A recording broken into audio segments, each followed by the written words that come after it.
Coba bayangin deh, ada sebuah hukum yang kekuatannya itu bukan dari buku undang-undang yang tebal, tapi dari kesepakatan bersama satu komunitas yang disimbolkan lewat budaya mereka. Nah, inilah dunia Tarabandu, sebuah adat kuno dari Timor Leste yang ternyata masih sangat berperan menjaga perdamaian sampai hari ini. Yang kita lihat ini bukan sekedar hiasan loh. Ini jauh lebih dari itu. Ini adalah simbol fisik dari sebuah janji, sebuah kode etik yang disepakati bareng-bareng oleh seluruh masyarakat. Lewat upacara Tarabandu inilah aturan main bersama ditetapkan dan ditegakkan oleh kekuatan tradisi dan persetujuan publik. Nah, ini nih yang jadi pertanyaan utamanya. Di zaman yang serba modern ini, gimana ceritanya sebuah praktek tradisional kayak Tarabandu ini masih bisa relevan, masih bisa efektif buat mencegah konflik? Yuk kita bedah bareng-bareng.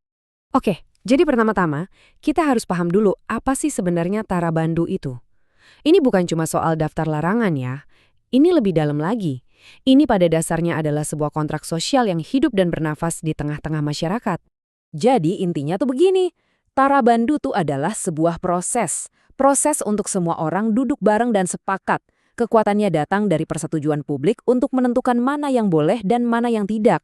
Dan simbol yang digantung itu, nah itu dia yang jadi pengingat visual dari janji yang mereka buat bersama-sama. Dan ini jelas banget nunjukin gimana prosesnya berlangsung. Di sini, di Air Merah, seluruh komunitas kumpul.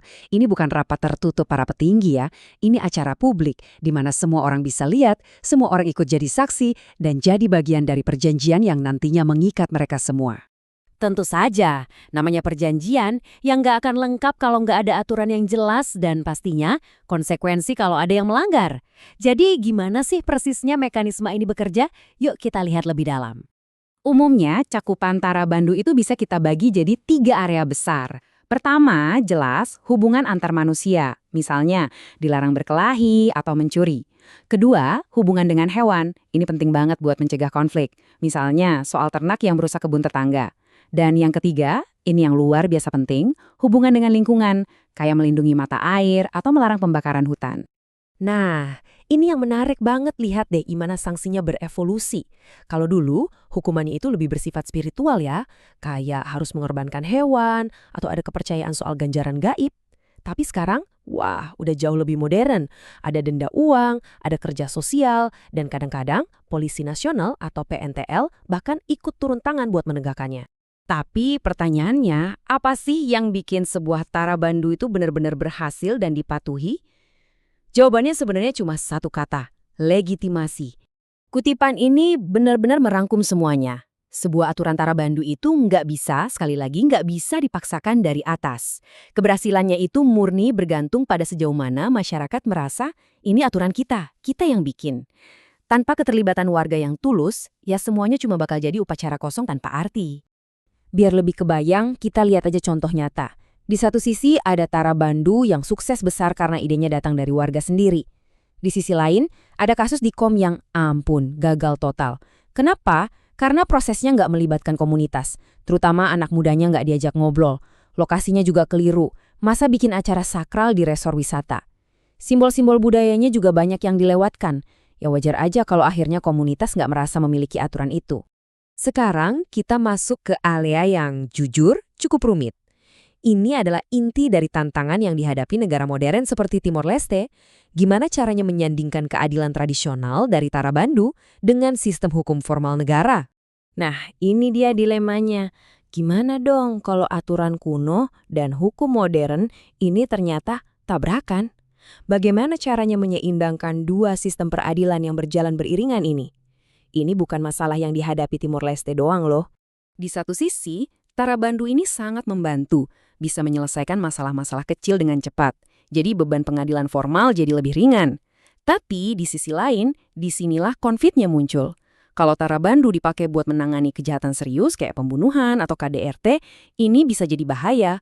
Hak-hak asasi manusia bisa terabaikan dan hukum negara yang seharusnya melindungi korban malah jadi lemah. Dan ini adalah garis batas yang sangat-sangat penting. Kekerasan dalam rumah tangga atau KDRT menurut hukum Timor Leste adalah kejahatan publik. Titik.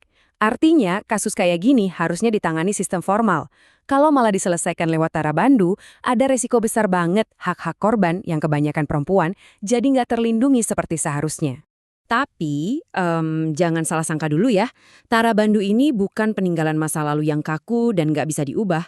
Justru sebaliknya, ini adalah sistem yang hidup, dinamis, dan terus beradaptasi dengan perkembangan zaman. Coba deh lihat siapa aja yang sekarang ikut terlibat. Keren banget kan? Udah bukan cuma tetua adat aja. Sekarang ada LSM, ada polisi, gereja, badan pemerintah, bahkan organisasi internasional juga ikut mendukung. Ini bukti nyata kalau tradisi ini ternyata mampu berkolaborasi dengan dunia modern. Dan salah satu adaptasi terbesarnya mungkin adalah ini, pergeseran dari tradisi lisan menjadi aturan tertulis. Ini adalah langkah yang sangat besar untuk memastikan aturannya jelas, dipahami secara seragam oleh semua orang, dan pastinya jadi lebih konsisten. Kita tutup pembahasan kali ini dengan sebuah pertanyaan besar untuk kita renungkan. Kisah Tarabandu ini kan menunjukkan adanya tarik-menarik, tapi juga sinergi antara masa lalu dan masa kini.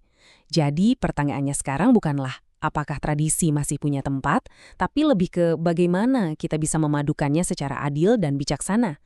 Menemukan keseimbangan ini antara menghormati adat dan menegakkan hukum negara, wah itu tantangan terbesar, bukan cuma untuk Timor Leste, tapi mungkin juga untuk kita semua.